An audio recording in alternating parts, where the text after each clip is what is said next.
बिस्मिल्लाहिर्रहमानिर्रहीम। हाँ, माइंड ना करना, बस थोड़ा काम से जी चराते हो।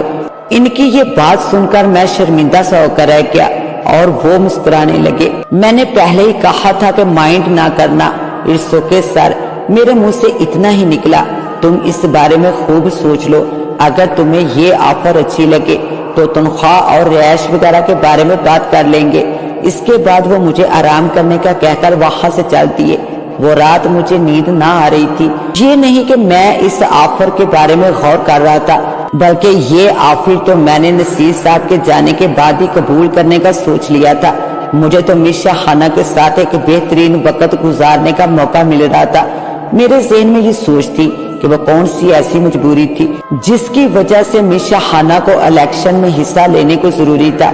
रात आधी गुजर गई थी कि मुझ पर गुनूद की तारी होने लगी।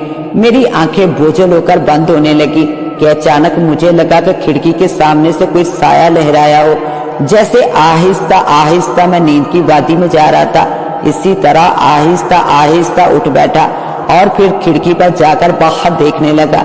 मेरी नजर लॉन में गर्दिश कर रही थी। मिस शाहाना के कमरे की दीवार के बाहर ही मुझे वो साया खड़ा नजर आया। मैंने जल्दी से खिड़की खोली और इसमें से उतरकर बाहर कूद गया। मेरे कदम जमीन पर पड़ते ही हल्की सी आवाज आई।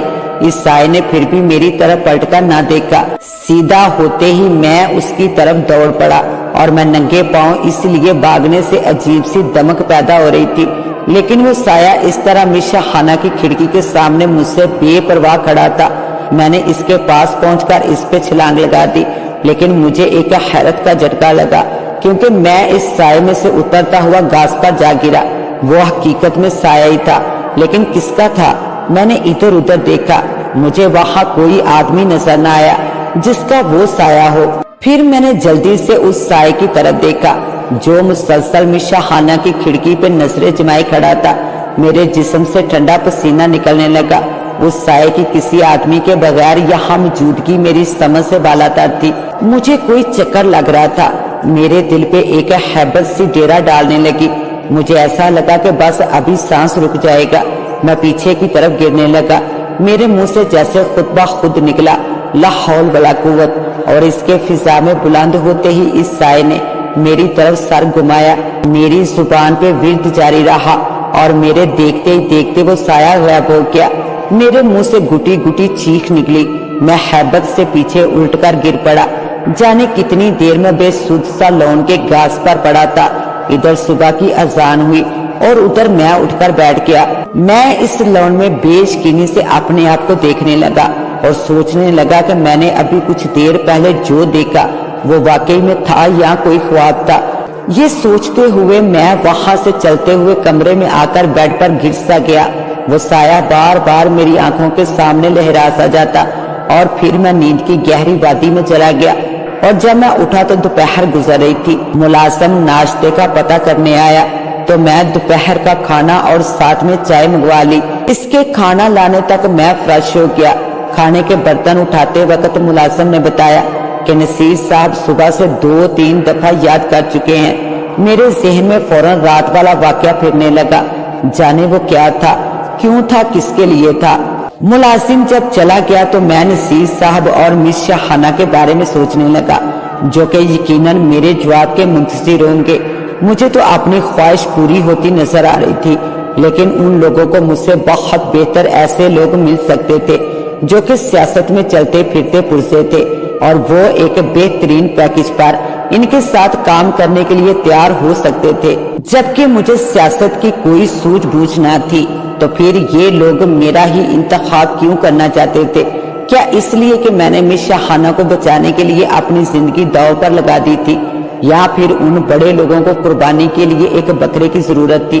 मैं तो बकरा भी ऐसा था कि जिसके आगे पीछे कोई न था। मेरी गुमशुदगी या किसी किस्म के मसले में फंसने के बाद ऐसा कोई न था कि जो मेरे बारे में पूछ पाता। यहीं पर मुझे एक बात याद आ गई जिसका एहसास मुझे इतनी शिद्दत से हुआ कि मैं नसीर साहब से मिलते ही इस बारे में पूछ लूंगा कि जब मिस शाहाना पर सरेआम गोलियां चली जो कि मैंने अपने जिस्म पर खाई थी, तो लाजमन पुलिस केस भी बना होगा। मुझ तक पूछगिछ के लिए कोई पुलिस वाला नहीं आया। और वो आदमी कौन थे जो कि मिस शाहाना को मारना चाहते थे। मेरे इन सब सवालों का नसीर साहब के पास एक जवाब था। वो दोनों मोटरसाइकिल सवार पुलिस वालों को मोटरसाइकिल के साथ ही ऐसी हालत में मिले कि किसी ने इन्हें कत्ल करके इनकी शिनाख्त मिटा दी थी और मोटरसाइकिल चोरी की थी। पुलिस तफ्तीश कर रही है, जल्दी कोई नतीजा सामने आएगा। मैं इनके इस जवाब पर मुतमिन ना था, लेकिन कर भी क्या सकता था। मैंने नसीर साहब को मिस शाहाना की खिदमत के लिए पेश कर दिया। नसीर साहब मेरे इस फैसले पर बड़े खुश लग रहे थे। इन्होंने मुझे मिस शाहाना से मिलवाया, इसने भी मेरे इस फैसले को सराहा। नसीर साहब हम दोनों को वहाँ बैठा छोड़कर उठ गए। मैं मिस शाहाना के बेदाग चेहरे को गौर से देखकर और रात के वाक़े के बारे में सोचने लगा तो वो बिल्कुल हशाश बशाश थी।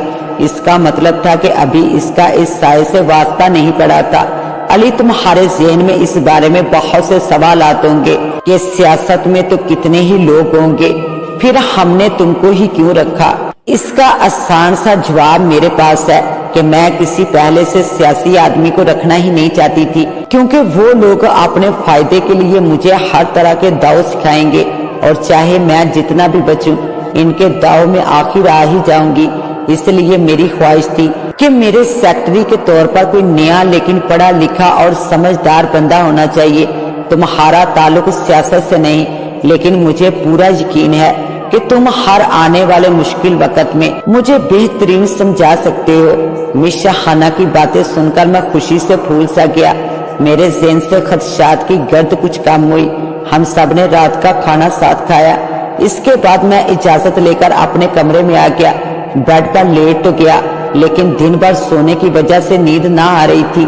मेरी आंखें खिड़की के शीशों से बाहर झांकी रही थी। मुझे उसी साये का इंतजार था। 11 बजे मैंने अपने लिए चाय मंगवाई। मुलाजिम को थर्मास में लाने का कहा ताकि रात जब भी तलब हो आसानी से पी लूं।